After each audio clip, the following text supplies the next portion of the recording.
सखी रे ससुरा के लीला टाइट बदन हमर भइल बा ढीला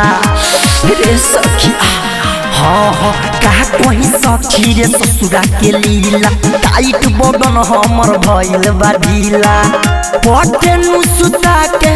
हमके दमकी बसांद भातारा के बाटे टांग फेंके के याद भातारा के बाटे टांग फेंके के याद राजावा के बाटे टांग फेंके के याद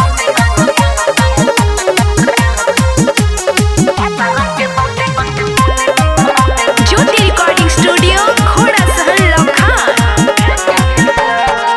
छुए तो छुए लगे हमरो भीतर से सहिया के सलेंसर सखी लागे नु हिटर से छुए तो छुए लगे हमरो भीतर से सहिया के सलेंसर लागे हमरो हिटर से ये सोच सोची हमार मन नाही लागत भातारा के बाटे टांग फेंके के याद भातारा के बाटे टांग फेंके के याद राजावा के बाटे टांग फेंके के याद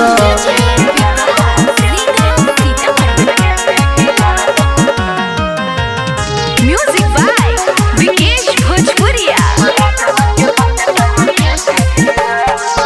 अंकित केला सैया बारा लसिया गरम रहेला हरदम नाही बसियाला रे सखी सुधी समरिया सैया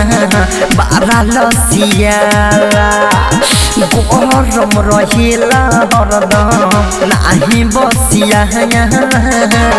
राइटर मिथल सुधा के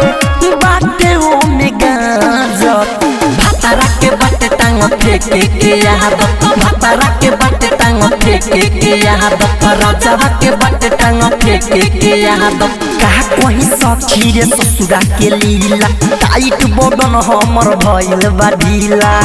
पटे नु सुता के हमके दमकी बसांद भातारा के बाटे टांग फेंके के याद भातारा के बाटे टांग फेंके के याद राजावा के बाटे टांग फेंके के याद ज्योति रिकॉर्डिंग स्टूडियो घोड़ा सहन लखान।